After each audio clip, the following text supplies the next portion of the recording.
All right, we are now recording. Here we go. I can't be trusted to lead these things. All right. So friends, this is really, we call it college night. That we know that not everybody is planning to go to college, and that's totally cool. The college is not the right path for everybody, and maybe some of you will start the college process and change your mind, and some of you may plan on not going to college and then change your mind. We have seniors doing both of those things this year. So we do, in the end, we do have a little bit of info about gap year apprenticeships and military options. I know that's at the end of a college presentation, but to make sure we get through all the college stuff, we're going to do that first.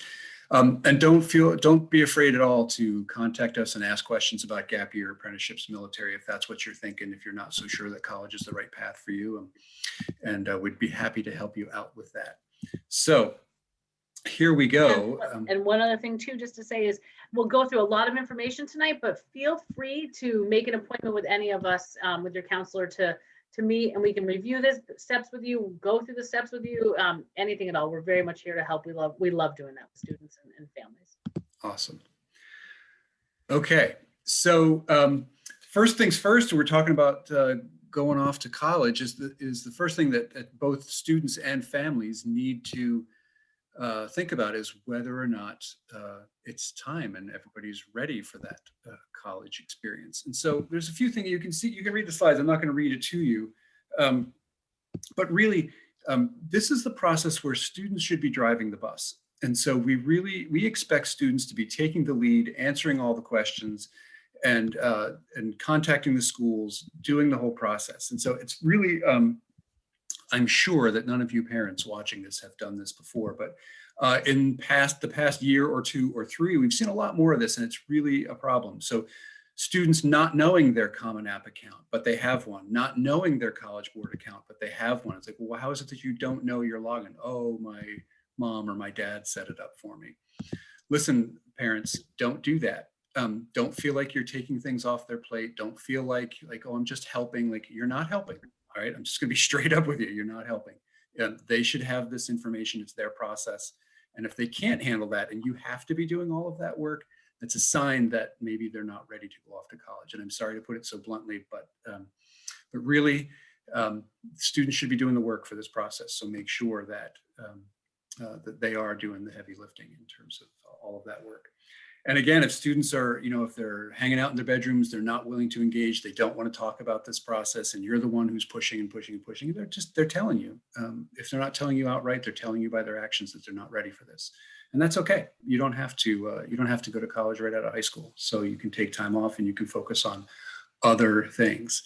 And especially now, we're experiencing a lot of students who are, struggling with COVID, struggling with mental health, and you want to be bringing your A game to college. So that's a really important part of this, is making sure that you're ready to go. And here's just a few things that are indicators that maybe college isn't the right next step, and maybe it is time to wait or postpone. And whether it's, maybe a change in medications for anxiety, depression, your physician is still messing with dosage and stuff like that. It might be okay to go, but it also might be a time to wait, a loss of trauma, suicide attempts. And again, if the student is not able to advocate for themselves, or isn't really willing to talk about accommodations that they get in high school at the college level, if they're struggling being connected, if they have issues with drug or alcohol that they haven't been able to manage. Is college a fresh start? Sometimes it is, but I wouldn't count on it. I wouldn't count on college being the fresh start, that it's going to fix everything when you go there. Because the thing I always say to students is, wherever you go, you take you with you. So if you have issues that have been unresolved, those unresolved issues are following you to college. So it's really important to think about that before you move on. All right, so this is a great video. Picked it up at the UVM Counselor Breakfast a year or two ago, and it's from WebMD. So we're going to play that for you. It's about 4.5 minutes long, but it's worth every bit of the 4.5 minutes. So we're going to play that, and then we'll come back and chat you up about some important details about college, including everybody's favorite, testing. So we'll be back with you in a sec. Let's play this video.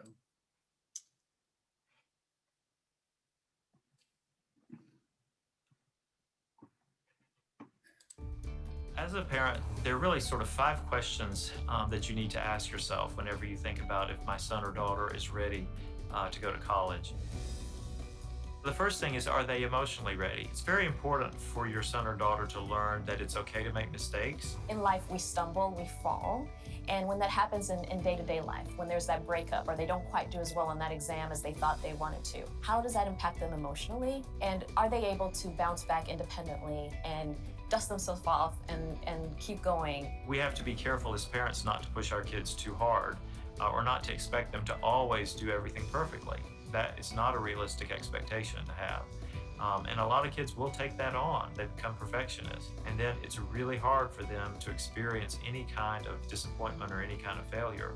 Allow them at times maybe not to succeed. Allow them to fail and then to see how they manage. So encourage them to do it again, to try again, because that's part of life, of course.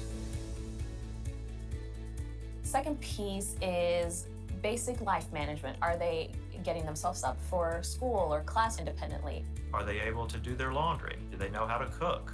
Are they aware of where the health center is? Do they know how to make an appointment? There are also some decisions that they haven't had to face before. For example, certain medications, you can't mix that with alcohol, right? Now they're having to make those decisions, and if that conversation hasn't been had with them, they may not make the best decisions at this point. What you want to do as a parent, of course, is allow them to be independent to some extent as well. Allow them to solve their own problems. So the third piece that you want to start paying attention to is your child's time management skills.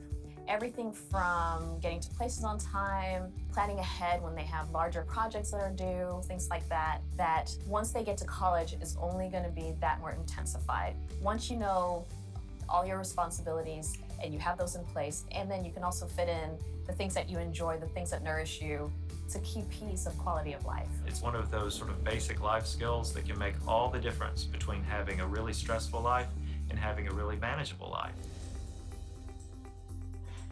It's really helpful if a student is exposed to hard work and is comfortable in that space. There are a lot of temptations on a college campus, not the least of which is alcohol. So you want to make sure that they're responsible in the way that they approach those kinds of temptations. Do they have the discipline to say no whenever everybody else is going out to a party and they know that they have a test tomorrow morning? These are things that you want to start helping them do independently as they're approaching college enrollment, so that they know what that looks like and how to manage that, how to have those conversations and say no to the things that are only going to be distractions or cause problems for them.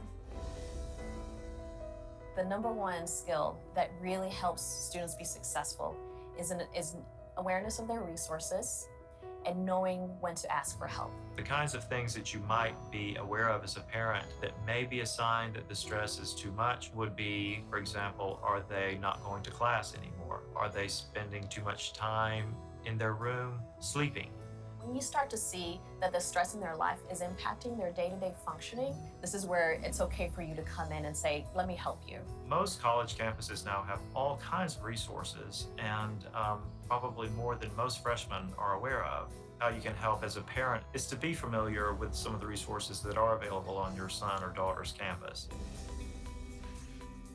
It's not that they have to nail all of these 100%. They just need to be proficient enough to be self-reliant in these areas to be effective once they get to school. There aren't simple answers to any of these things. It's important to be broad whenever we think about what our son or daughter might want to do in the future and allow them to explore that on their own. This is a conversation to be open with them. There's a variety of options. Some students take a gap year. Some students opt to stay at a school that's closer to home or live at home while they're in school for the first 1 year or two. Not all students really are made for college, and college is not necessarily made for every profession either. Do an assessment and have this conversation with your child, creating essentially a plan with your child of how navigating and maximizing their strengths, and then also knowing when and with whom to reach out for help.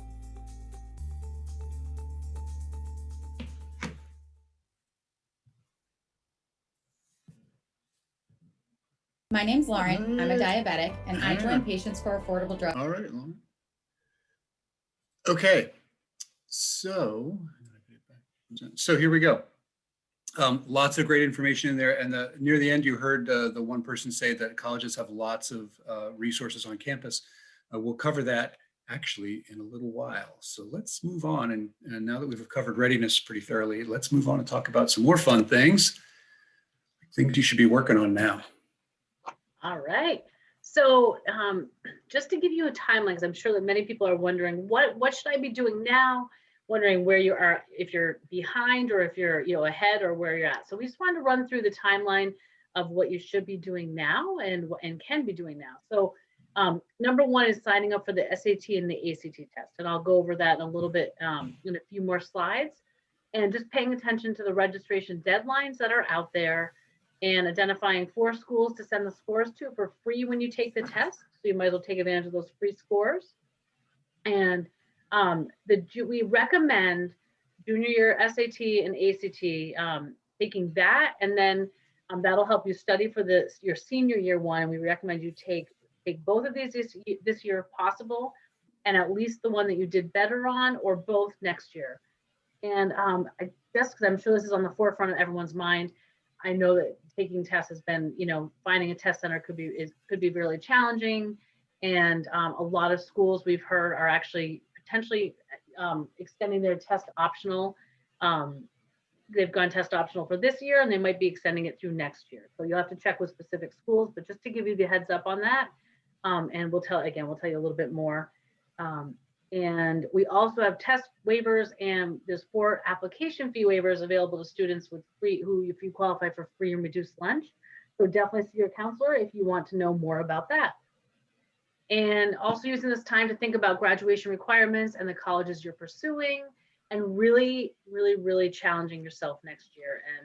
And the biggest thing that you'll hear from the college admissions reps is just to make sure that what you're doing next year is getting you on the path to be ready for college level academics, rather than taking a really easy senior year. So you're going to want to really challenge yourself next year. And when you're scheduling for classes, also just looking at what the NCAA eligibility requirements are if you're interested in playing D1 or D2 athletics. And some of the English classes we offer, and some classes, majority are NCAA approved, but some are not. So just making sure that's listed right in our program of studies. And Mr. Ellingson can help you with that, as well as your counselor. So definitely, when you're looking, if you're thinking of any D1 or D2 schools, to be, in terms of athletics, to be looking at that as well. All right. This spring is a time when you'll start to really research colleges and majors. And you can use Naviance, info from colleges. If any of you took the PSAT, a lot of you are probably going to be getting lots of information in the mail or through email. And so looking at those, we've got the TIPS class, which is an internship class. There's a College Pathways Conference, which we'll have Liam will give you a plug at the end here to talk more about that. So we'll remember that. And then CVU College Fair, we're not sure if that's happening this year, but like many things, but we will keep our fingers crossed, and we'll let you know absolutely if we hear anything about the College Fair happening. And scholarships, there's never too late to start researching scholarships. So you can do that through Naviance, and just in general, you can do Google searches. We have a lot of resources on our website, and I'll refer to that right at the end there, of so many different ways to look at scholarships that you're eligible for. And actually, just to throw in there are some scholarships that are available for juniors. So this is a good time to start. Absolutely. Someone asked a great question: is sending your junior SAT scores to colleges recommended if you plan to take it again as a senior? That is an excellent question. And given kind of the uncertainty of things that are out there, I would say absolutely send it. And the reason why is majority of colleges do what's called super scoring, meaning that if you take the test twice, they will take the best of your score. So they'll take the best reading score, the best math score, and put it together and super score it. So just the majority of schools will do that. So we say definitely use the 4 free reports now. And that way, if your scores went down next year, which hopefully they wouldn't, especially if you study, but if they did, at least you've gotten scores sent there. You don't have to pay for them, which they're relatively expensive. So it saves you the money there on the front end of that. And just staying involved. And we highly recommend, getting involved in extracurricular activities. If you're involved, continuing those, just exploring interests, doing some community service opportunities, just getting involved in the community. If you have a job, that's great. And if you're looking for opportunities, you can go to unitedwaynwvt.org. And anytime we get opportunities, we either put it on the board right out by the cafeteria. It's called the Personalized Learning Plan Board, or we give it to Gabby Brooks to put right in the view that we send home. So definitely keep checking the view, and all sorts of information will be on there for opportunities that come in our way.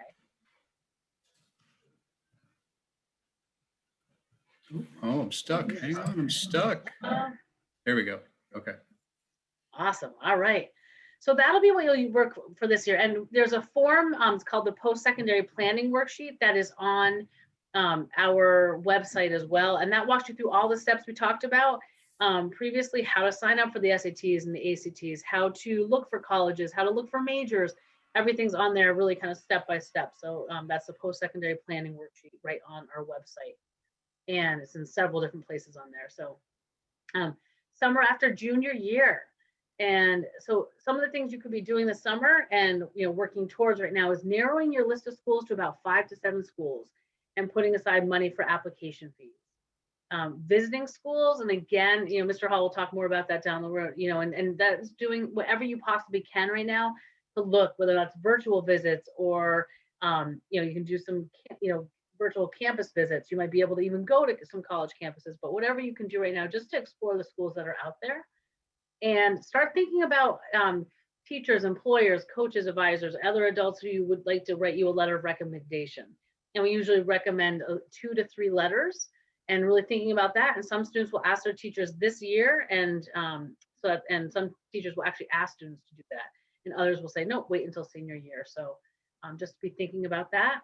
You can start your Common App essay over the summer. And also, again, you may find out that with a lot of SAT and ACTs are offered right away in the fall. So looking at those deadlines over the summer so you get signed up for them and don't miss out on those deadlines. And we will do a senior college night and a VSAC financial aid night. Yay, Liam leads that one for us. And so just over the summer, you'll see that when all the information goes out from the school, and just put those on your calendar so you join us then as well.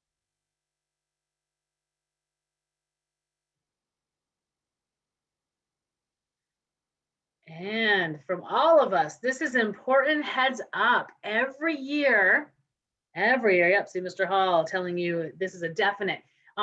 We always survey our seniors and we ask them what's worked for them and what's the best thing that's worked. And they all said, don't skip AT. So and this year we've done it through webinars on Wednesdays where we walked seniors through the complete process of applying for colleges and the logistics of that process. And we also do that when we're in person 5 days a week. We're able to do that through an AT time. And we do literally every week we work with seniors for the first 5 or 6 weeks. So again, biggest thing is don't skip AT, because that's the value out of us being able to deliver all that content to you to help through this process. And Mr. Hall talked a lot about being ready for college and what that looks like. And, being a senior means advocating for yourself, and the college process, reaching out to your counselor if you have questions is really important. And it should be the student reaching out to the counselor if you have questions about applying or sending your transcript.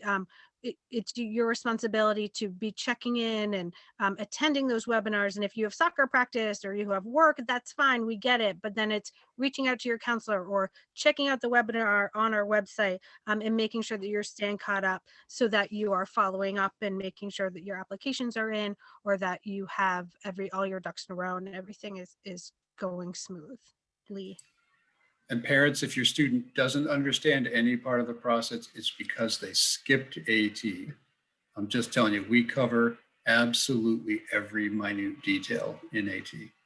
Forgive me because I'm not super familiar with Colchester's processes, so correct me. But if I was a rising senior or a rising junior and I was, feeling like I'm interested in college, but I'm not sure if I'm college material, would the dual enrollment program perhaps be a good thing to talk to my school counselor about and consider, so I could take a free college class while I was in high school and really make that choice? Okay, cool. I'm sure that's covered in AT, but just repeating it here.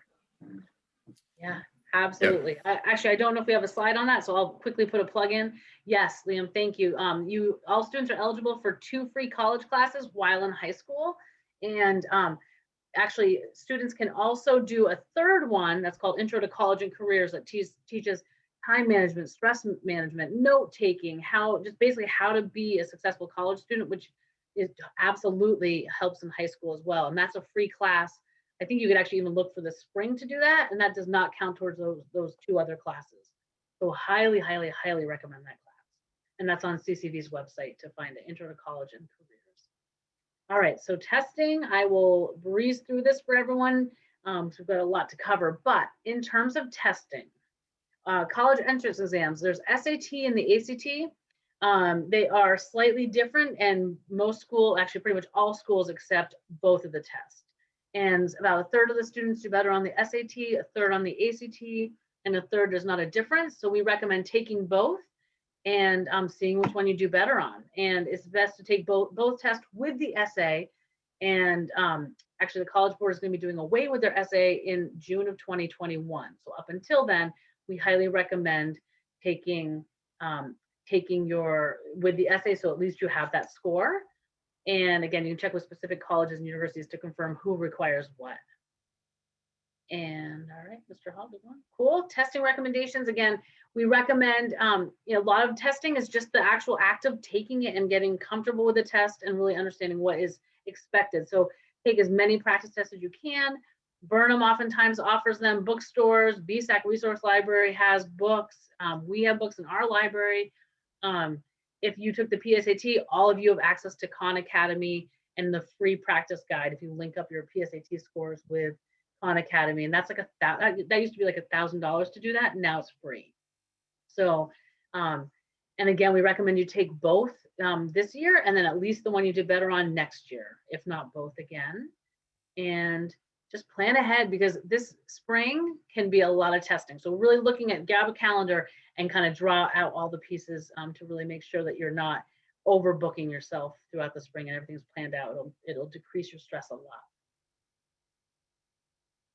Testing changes. The SAT subject tests are no longer. So those were a test that College Board had, and not a lot of schools required them. More of the smaller liberal arts schools and the really competitive ones required them. But now that those schools are realizing that AP tests oftentimes cover the same content. So that, and then also the essay for the College Board is no longer something that they will offer after June of 2021. One other quick thing about the subject tests is many schools that require the subject tests also allow your SAT score, or sorry, ACT scores to count in lieu of subjects, because they break the score down into 4 subcategories. So there's plenty of schools who require subjects, but you can use your ACTs instead. Not every school, but a lot of them. All right, and then so 2021 SAT. Check College Board for dates and locations. Sign up via collegeboard.org. And the current test dates that are set up are March 13th, May 8th, and June 5th. And unfortunately, as we know right now, with just the pandemic, everything's TBD. So really just be checking on the College Board for dates and see which tests are being offered and when. And again, like we said, a lot of schools, we've been getting emails daily saying that they're extending their test optional through next year. And that doesn't mean everybody, but we're definitely getting some schools are letting us know that they're doing that. And in good news, so what we have done, we were originally a test center for April 17th for a national test center. And we realized that due to the fact that we're not allowing visitors because of the pandemic to the school, we wanted to make sure you all have an opportunity to take a standardized test this spring. So we have secured that we are able to offer the ACT test to CHS juniors only. And it's going to be a Saturday. So unfortunately, this was a test date anyways for the ACT, and you have to be on the test date. It's the first day of spring break, but we wanted to make sure we offer this opportunity for all of you. So it's CHS juniors only. So please do not share the code with students outside CHS, because we won't be able to accept them in the test center. It's only for all of you. And there, you will, if you sign up on act.org, you will, which is how you have to sign up, you will not see our test code. You're going to have to enter our test code, and it's 213650. And if you have trouble with this, and because this is kind of a new process for all of us, just shoot an email to me or your counselor, and we will troubleshoot with you to make sure that you're able to get signed up for the test that day. But we've worked it out with ACT, so we're good to go. Students, it's a Saturday, so students will just need to arrange their own transportation to and from school. And again, there's fee waivers. So if any of you qualify for free or reduced lunch, see your counselor ASAP before registering, and we'll get you a fee waiver voucher. And if you can't do that test date for whatever reason, June 12th and July 17th, not at CHS, but those are test dates that are scheduled at this point. Again, as always, it's TBD. And finally, again, like I said, test optional. A lot of schools are going that way for right now. And given that a lot of students are struggling to find a test center.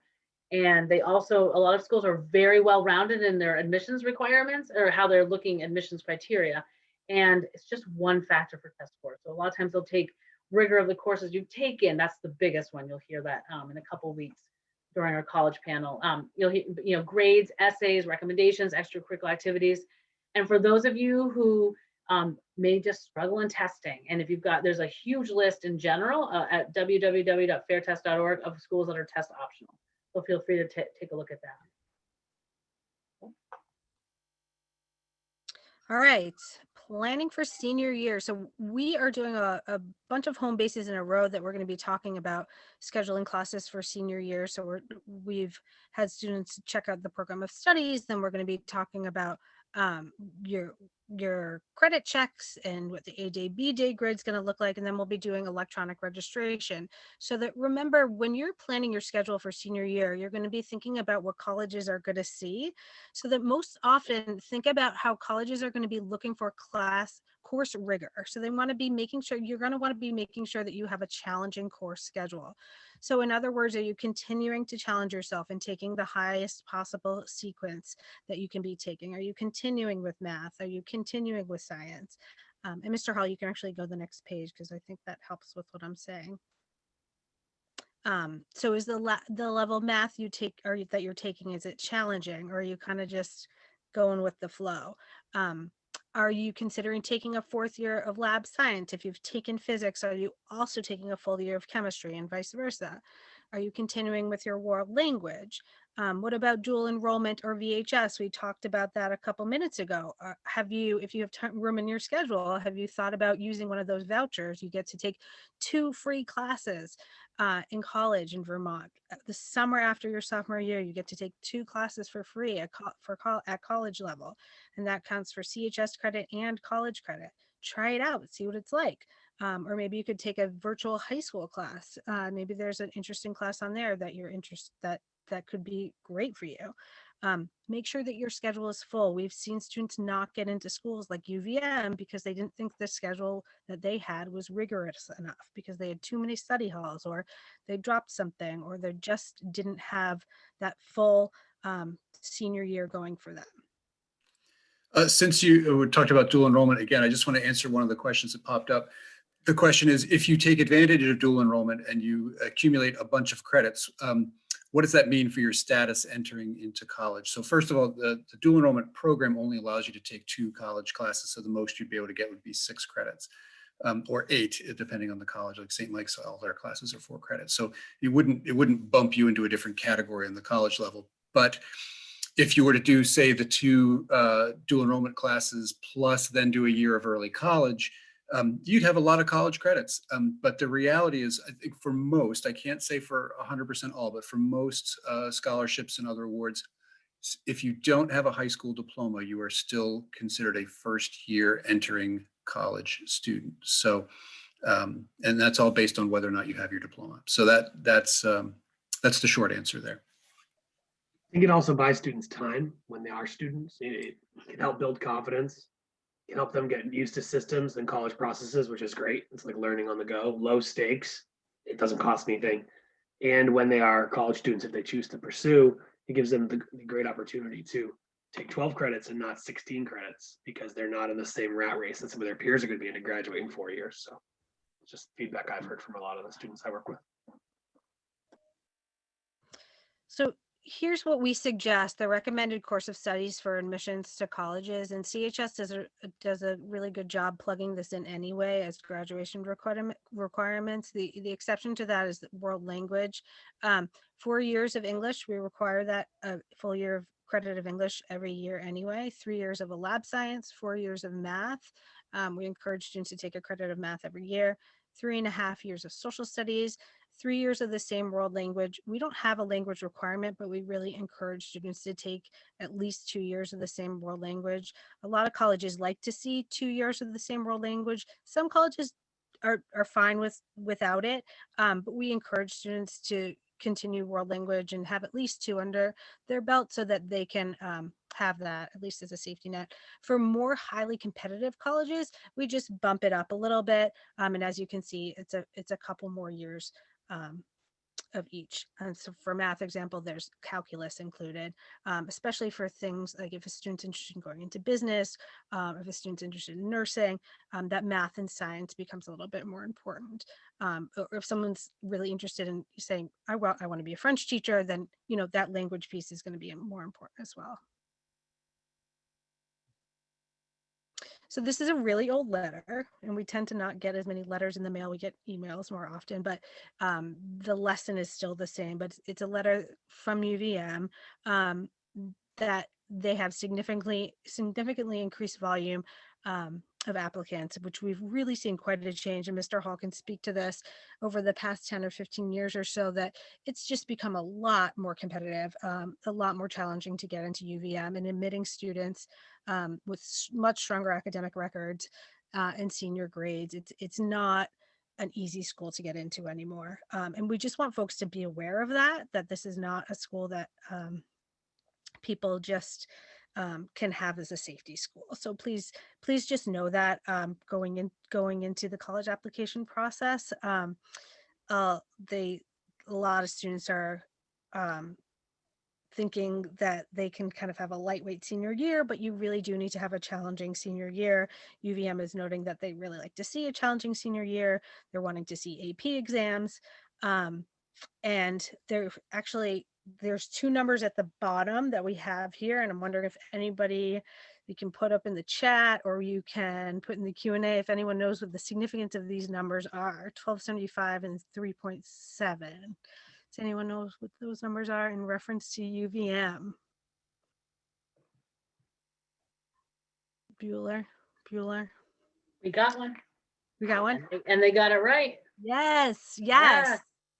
Average GPA and, oops, sorry. Yep, go ahead. Yeah, the average GPA and SAT. And so that's the GPA on a 4.0 scale. And we're actually on a 4.33 scale. So our GPA actually, that would actually be more like a 3.8 something. So it's a competitive school is basically what we're saying. It's a great school. It's a local school. We have a lot of kids go there, but you know, it's a competitive school. So UVM would like us to know that, and we're sharing that news. Also, you know, rigorous course loads are really important, but also so is knowing your own limitations. And it's really important to run your own race and not your friend's race. So it's also really important to be aware of your own mental health and knowing that, yes, it's important to challenge yourself. And yes, it's important to have rigorous courses, but it's also really important to be a healthy human being and holistically take care of yourself. So if you are signing up for 4 AP classes and you're so stressed out that you can barely function and you're not feeling any feelings of happiness and joy in your life anymore, then maybe it's not worth it. And just because your friend maybe can handle that doesn't mean that that's your path. There is a college for everyone. There is a spot in Vermont for everyone. There are tons of schools in New England for everyone. Please know that there are paths for you, more than one path for you, and it doesn't have to be what your friend is doing. So if your child doesn't have a 3.7 GPA, there is a college for them. If their child does not have a 3.7, they won't get into UVM. So sorry, I'm just looking at this in the chat. So if you're saying if my child does not have a 3.7, they won't get into UVM, I'm saying that they might not. It's challenging to get into UVM. That being said, this is a buyer's market this year. And students are getting into colleges. It's easier this year to get into colleges. because colleges are accepting students more often this year, but it is a challenging school and it is a reach school. So yeah, 3.7 was the average GPA. This was 2 years ago that statistic came from. So there are plenty of other schools though that GPA is not the average within Vermont if a student wants to stay within Vermont and all over New England. So there are so many good schools out there, all over New England, all over Vermont. And please know that we are here to help you find those schools.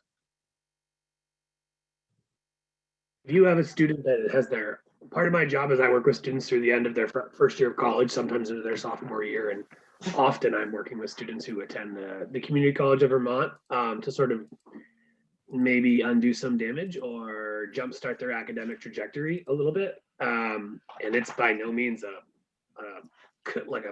bad plan. It's a great plan. It's a great institution, second largest institution in the state, 7,000 students and transferring in. So if you have a student who has their absolute heart set on that and it doesn't work out, there's nobody's resume shows where they started. It shows where you graduated from. So if that's Catamount country is where they want to live, there's lots of ways in too. So yeah, on that note, I just actually connected with a former student of mine, and she did early college year at CCV and then stayed for an extra year, earned an associate's degree, and then went to Northeastern, graduated from Northeastern. So like Liam says, when people say, where'd you go to college? She's like, I got my degree from Northeastern.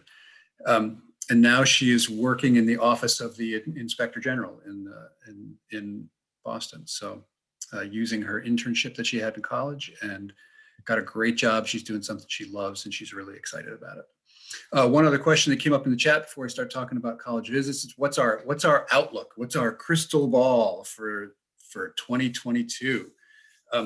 So I will say that, and this is going to come up after I do the visits. I know we're going to get back into some more college stuff, but I'll just tell you that we have been telling our seniors this year, like, this is the year to apply to your reach school, because a lot of students are taking gap years, don't want to go to college during the pandemic. And so they're taking gap years. Admissions numbers are down. Like we talked about this last year, that Middlebury admitted an unprecedented 25%. They're usually much lower than that. So this is the time to stretch your wings a little bit and try to go for one of those reach schools. What's it going to look like next year? Great question. With those students coming back from their gap years, what's that impact going to be on admissions? Yeah, it's hard to predict in the crystal ball. I think that I still think it's a little bit of a buyer's market for students, because the number of graduating seniors is going down. And I think that there's more spots in colleges than there are students to fill them. I think all colleges are looking at those numbers and thinking that it's a competitive marketplace to grab students. And so I still think it's going to be a little bit of a competitive marketplace in the future, but that's just me. I will let, and my colleagues and I have not talked about this, so I'll let them chime in if they want. Liam, feel free to chime in on that as well if you want to, but that's my take for what it's worth, and I'm no expert. I totally agree. Everything. I mean, demographics in New England are what they are, and then they are the same in Vermont. So we have smaller class sizes, and the same is true throughout New England, and with students staying closer to home. A lot of the data is showing that it's definitely a good opportunity. Shoot your shot if you're a basketball. Right on. All right, college visits. So here we go. True confessions of a guilty parent. So I'm gonna be completely candid about all of the things that happened in our family when we did this, both the good things and the dumb things that I did, and I did some dumb things. So here's the thing. Now, this is your typical year. Now, can you do face-to-face on-campus visits? And this is the same answer that we're going to give you for every college question that you answer. Every question you answer is going to be, the answer is going to be, it depends. Because every college is different. Every college has their own systems. Everything looks different. It doesn't matter if my kid takes this class, is it going to help them? It depends on the college. Should they take 10 APs? It depends on the college. So, and the same thing is true with visits. Some colleges now are saying if you can provide evidence of a clean, of a COVID-free negative test, and you've quarantined, then they'll let you on campus for a one-on-one tour. They're not doing the big group tours anymore. Definitely all schools are doing the virtual tours, and not all virtual tours are created equal. But there are some opportunities to go face-to-face, and it also is state by state too. You know, there are some states who have very few COVID restrictions, and so you know, if you're willing to take the shot and you're okay with the reduced precautions, then you could go into those states and probably get on-campus visits as well. But there will come a time that you will be able to go do visits, and it could be that you're going to do it in the fall, right? You may, all those things that we normally say you should do in the spring, you can do them in the fall. You can go through the application process and then do your visits also in the fall, because you don't have to commit. Remember, you don't actually lock into a college unless you're applying early decision. You don't lock into college until spring. So, you know, one of the pieces of advice that we give our students who are applying to places far away, like, oh, I want to apply to a couple schools in California. Well, it's unlikely that you're gonna just hop on a plane and fly to California to visit one or two schools. So you could apply, wait until you see if you get accepted, and then over February break or April break, go visit and decide if it's the right fit for you, and before the commitment deadline of early May.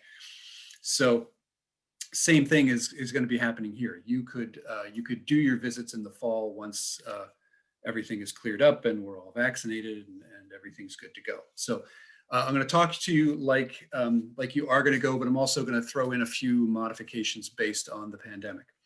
So we always say, try to go when classes are in session. And if you go when classes, first of all, you want to go when classes are in session because you want to see what this campus looks like with students around. One of the things, some people like to visit over the summertime, which cool, but you're not going to see what the campus vibe is really like because there aren't as many students around, a fraction of the students around in the summertime. So it's a good idea to go when there are classes happening.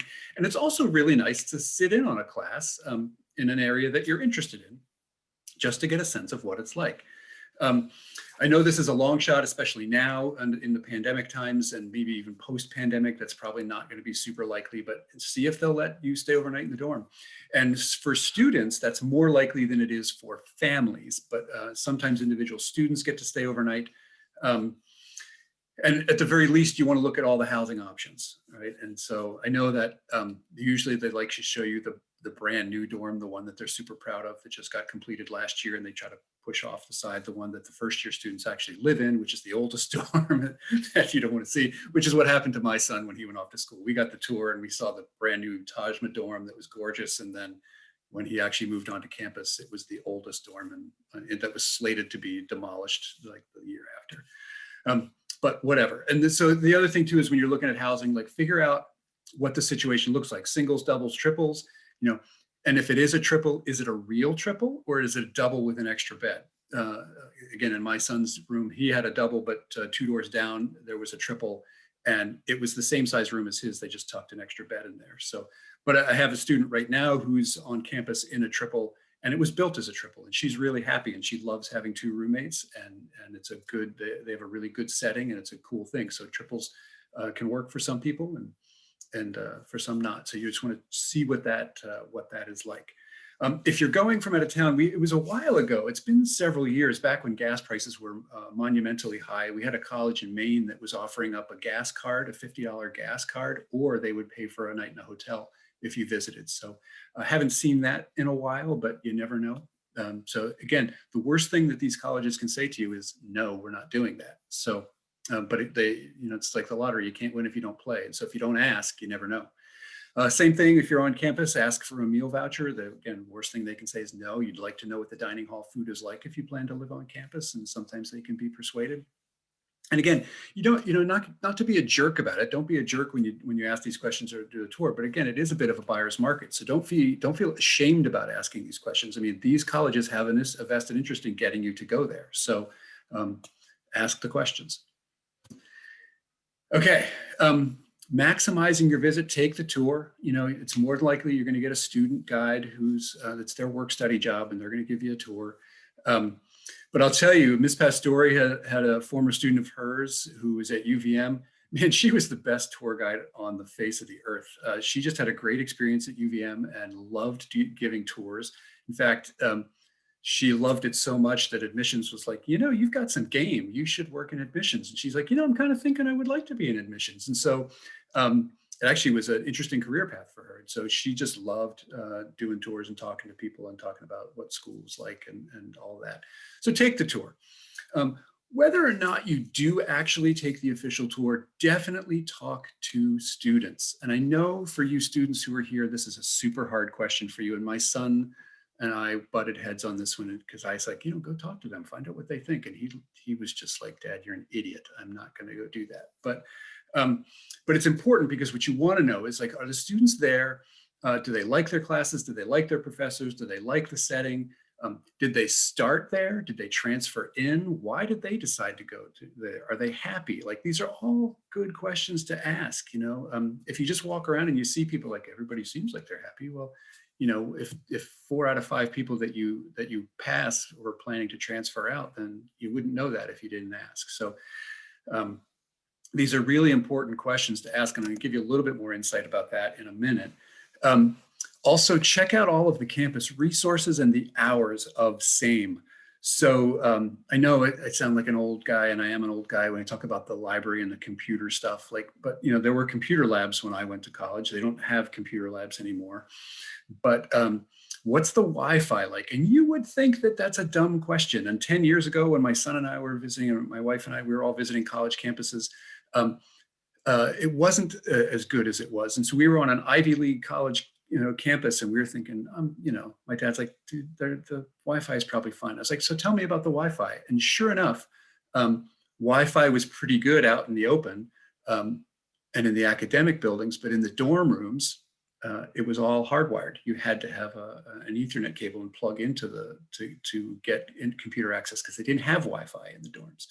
So the other thing I'm going to tell you about Wi-Fi, and this is a COVID reality, that how strong is the Wi-Fi and what's the demand for bandwidth? I was talking to one of my admissions buddies at NVU, and I asked him that question. He's like, that's a really great question. There's a lot of competition for bandwidth. So some of the places on campus that are normally pretty strong, like you could sit in the middle of a quad and have strong signal, and not so much now. When students are on campus and professors are teaching virtually and all the students are online trying to do their virtual classes, that's a lot of competition for bandwidth. And so that's one of those things to think about.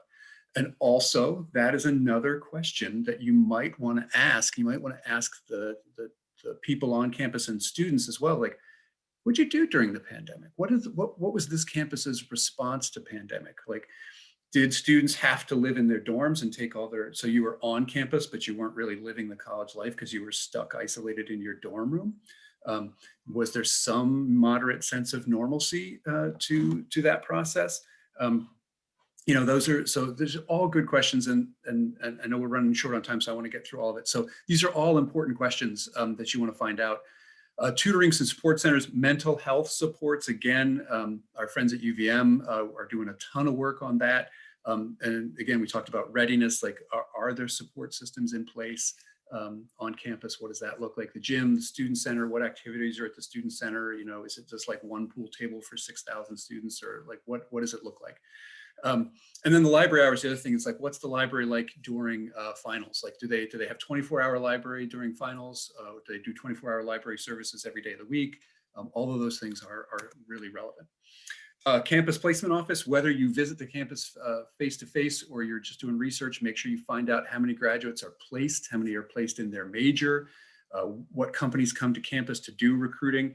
I know that everybody's trying to get like the value add, the return on investment for colleges. And the newest thing that colleges are starting to promote is salaries of our graduates upon getting placed. So there was it Stevens Institute just sent me an email about their business school and how their average salary was like $77,000 a year for their last graduating class. So that's another thing that colleges are sort of hyping up, is what kind of, not only are they getting placed, but what kind of salaries are they bringing in? So that's more things to think about. Because getting your degree is only the first step of the process. You want to make sure that you have a job and when you get done, and then are you going to be able to pay the bills with your job? Okay, this is a huge one. What percentage of students live on campus? Do first years have to live on campus? Do first years get to have a car? What about parking? Is there study abroad? Is there honors? Parents, I know you're interested in campus security statistics. These are all fair questions to ask. Don't be afraid to ask them. The percentage of students who live on campus, this is that other thing I was going to tell you, is that one of my professors in college, his son chose to go to a college without asking questions like what percentage of students live on campus and what is it like on the weekend. It turned out the campus that he went to was a commuter campus. And so, yeah, there was a lot of students there, but on Friday afternoon, everybody hopped in their cars, drove home for the weekend, and then they came back Sunday night. And he was the kid who was from far away. And there really wasn't a lot going on. Campus was kind of dead on the weekends. So this is another question you want to ask. If you want that college experience, is everybody leaving? Is this a commuter school or do people stick around on the weekends? Again, super important stuff. How many students are in your major? What's the retention rate? How many of these first year students are coming back? What's the student teacher ratio? How many classes are taught by professors? And I'll tell you honestly, that's not the worst thing necessarily, that if it's a class taught by a graduate student, because in my personal experience, when I took chemistry, this is one of my big stories, is I took chemistry from Luther Kennedy Bryce. They called him Take It Twice Bryce. He was a very hard teacher. Who taught me chemistry? And it was one of those big lecture halls, right, where it's just, sage on a stage kind of thing. Who taught me chemistry? The graduate student who ran the lab section that I was in. Because he was young, he understood what it was like to be an undergraduate student because he wasn't that far away from it. He knew how hard it was. And man, he just was really open to being helpful. And again, what percentage of students, this is the way that colleges hide their percentages is they say, 97% of our students are either employed or in graduate school. So remember during the economic turndown, everybody was hiding from the job market by going to graduate school. So try to find those things out. And the other thing about students in your major, if you're a bio major and there's only 6 other bio majors, it may not be as fun an experience for you as having a much bigger program. Okay, opportunities for undergrad research, internships. These are make or break things these days in the job market. Are you getting the kinds of experiences that are going to lift you above the rest of the crowd when you start looking for jobs at graduation? Again, I told you about my student who was at Northeastern. It was really, that job turned out to be an extension of her internship. My son did internships starting his second year of college and interned all the way through. And that's what led him to his first job right out of college. Graduated on a Saturday, started work on Monday. These internships and research opportunities are really important. And you want to have some fun on campus. So if you want to play a sport or if you just want to do a club or whatever, find out what's available. These are all important things for you to know about a college campus. All right, lastly, and so again, and feel free to ask questions and catch up with me later. I know we're really getting out of time here, but this is true confessions of an idiot. Okay, so the most important thing when you visit schools is for everybody to be on the same page, have the same agenda, and know what the plan is going to be so that you don't have arguments in the process. So one of the mistakes I made, because this is my profession and I love college visits. So, when my son and I did a couple on our own, but then when we went as a family on a longer trip to do a bunch of schools, I was like, man, if we leave this one by 1 o'clock, we can get all the way across town and we can get that 3 o'clock tour. And my wife's like, no, I'm done. We've done a couple schools. I'm on information overload. I kind of want to go back to the hotel, get something to eat and just relax because I've been walking, 100,000 miles going across all these campuses. And so that was and of course my son at that point was like, I'm stepping out, because he doesn't want to get between dad and mom who are having a disagreement about what we're going to do. Right. And what's the point? It's his process. It's his experience. And so because we didn't take the time to make agreements about how we were going to manage this whole process, I didn't take the time to listen. It really interfered with what was supposed to be his process. The other thing I'm going to tell you parents is it is not your process, it is their process. So what you think about a college doesn't matter. So let it go. And then the other thing is don't push your students to talk. This was another thing that I learned from my wife because she is the master of the car conversation. And that is let it happen. So we would get back in the car and, my temptation, of course, would be, what'd you think, son? Let's talk about this. Because again, it's my profession. I love to talk about it. And he would He was a processor, so his thing would be to sit and think and process it out for a while. He wasn't gonna draw any immediate conclusions. He was gonna just let it happen and make some decisions later. And so so I had to get used to sitting in silence and just letting it come, because after a while he would talk, right? And that's cool. So let it happen. Don't force your agenda. Let your students do their thing. And then the last thing I'm going to tell you, and parents, you're going to kill me for this, and I'm sorry, but if you drive, you know, it doesn't matter if it's 2 hours or 10 hours, and you get to a college campus and you get out of the car and you take 3 steps and your student's like, I don't like it. I don't like it at all. I want to get out of here. Get in the car and leave. Don't bother wasting your time on the tour. It is extremely rare. I think I've maybe met one student in my 22 years of being a guidance counselor who changed their mind after a bad first impression. Everybody, like your gut reaction when you get on campus is going to tell you a lot. And typically you don't change your mind no matter how much you force it. And you try to say, no, we're going to tour. We drove this. I'll say, you know, instead make a backup plan. If you're going to go 10 hours to visit a school, have a backup plan for what you're going to do instead, whether it's visit a different school or do something else, go to a museum, do something. Again, if your student doesn't feel awesome when they get out of the car and this place is not for them, it's probably not going to change. So like, don't force it, you know, do something else. Be more positive with your time. I've got plenty of other stories and lots of examples, but we're out of time on that. So I'm going to shut up and let's keep going. But again, don't hesitate. Call me, email me, whatever. I'm happy to share with you all of our experiences, both positive and negatives, because we had some good things and I definitely did some dumb things. So I'm perfectly happy to tell you that. Okay, really quickly, a recommendation. You don't have to apply to 20 schools. We just recommend about 2 safety schools, so schools that folks think they can get into. About 2 to 3 good fit schools that are in the student's wheelhouse, and about 1 to 2 reach schools if you want. You can Google freshman profiles, or you can Google common data sets for schools to get some data on schools and what their numbers look like.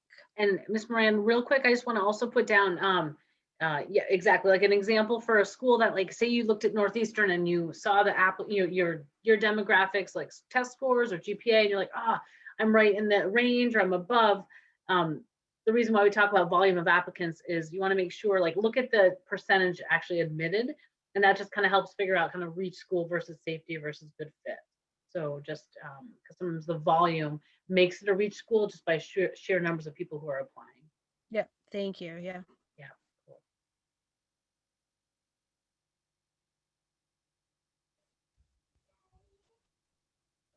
All right, and then there's different types of admissions options. These are 4 types that you'll hear: early decision, early decision. I'm going to highlight the D is binding. So that means that the student will apply early, and if they get in, they have to go unless they can't financially afford to go. If they can't afford the financial package, that's the only loophole to get out of it. You have to do some paperwork to prove that you can't afford it. It's kind of a pain, and it involves quite a bit of paperwork, and it's not a fun process. Can be a tough thing to do. So really, if a student is applying early decision, they should be 100% sure that they want to go and that they can make it work for their family, because it can be hard to get out of. Early action is more like the norm, the new regular decision. It's great. You can apply, get stuff done early. It's non-binding. You don't have to go if you get in. It's just a great way to get your application in early and get it done. Non-binding. Regular decision is just regular old time to apply. Sorry, the early is usually around November.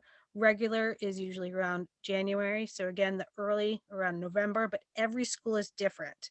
So the name of the game in the college application process is every school is different. So you have to check the websites of the colleges. So early tends to be around November, but every college is different. Regular is around January or February, but you'll have to check the websites.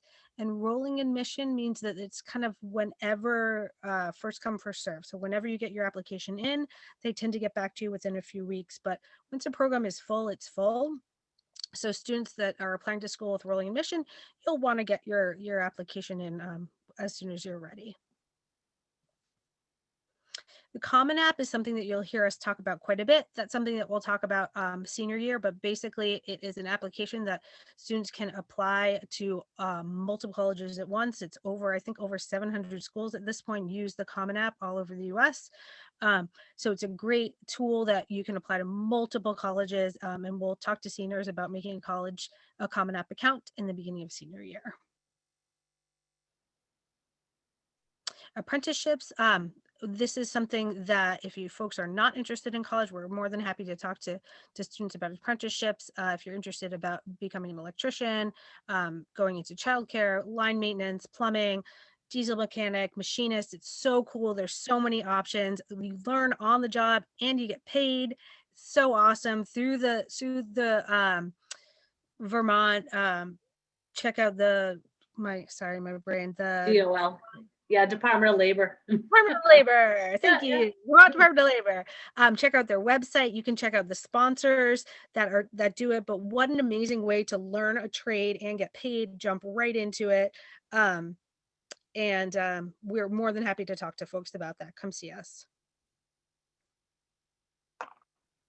Not uncommon to get offered that job right after the apprenticeship too. Here I'm talking and I'm muted. Okay, if you're interested in the military, there's a few things I want to talk about. So enlisting in the military, I know that if you choose not to go to college or you don't want to go into an apprenticeship program and this is your career path, you want to enlist in the military. Enlisting is not as simple as you think, and you want to make sure that like you can't decide, like we have students who decide like in May, like, oh, you know, I think I want to enlist in the military. We don't go down to your recruiter's office, sign up, and you get to ship out, right after graduation. It's oftentimes now it takes a year before you can ship out, depending on the branch and what your job is going to be. So plan ahead. If you want to go to basic training right after you graduate, you're going to need to have a plan in place and do that process earlier in the school year than you might think. What about ROTC? Definitely, we need to talk. If you're thinking you might want to do ROTC, we should be talking now about that. Same thing, if you're interested in going to one of the academies, we should be talking now about that. So shoot an email and we can have those conversations about ROTC. Reserve Officer Training Corps, it's a way that you can go to. Most colleges have ROTC programs. It's going to a college, but being concurrently in the military program. The military academies obviously are colleges that are military specific colleges. West Point is the Army, the Naval Academy, the Air Force Academy, Coast Guard Academy, they have one as well. So there's a lot of options there, and definitely you want to be talking now about that. So shoot an email. I am, my colleagues are, we're happy to talk through that. I've gotten several students through both of those processes.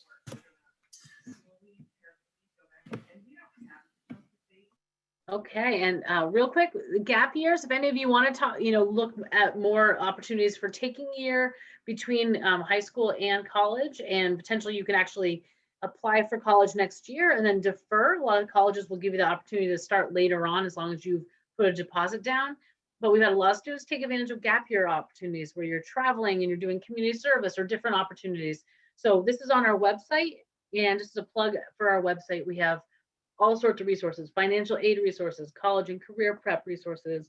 The gap year, we have all our presentations will be on there. So this presentation will also be on there, so you can reference it back.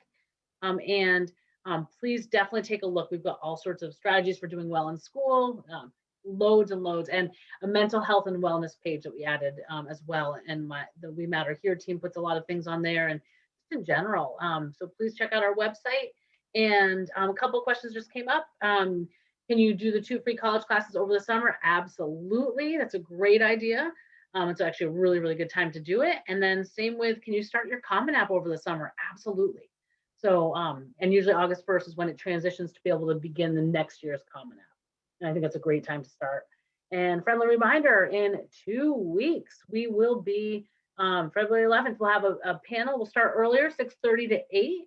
And we will have a parent, we'll have 2 students, 1 former student, 1 current student. We'll have some college representatives, and we will also be there to help answer your questions, give our words of, wisdom, they'll give their words of wisdom and feedback and answer your questions. So please join. We hear that tends to be probably the most valuable in so many different ways. Yep. And check the view. Another one, we put all our opportunities on the view. So anytime Gabby Brooks sends it out and it's on the website, please check out that. This is where we post everything that comes up into our way.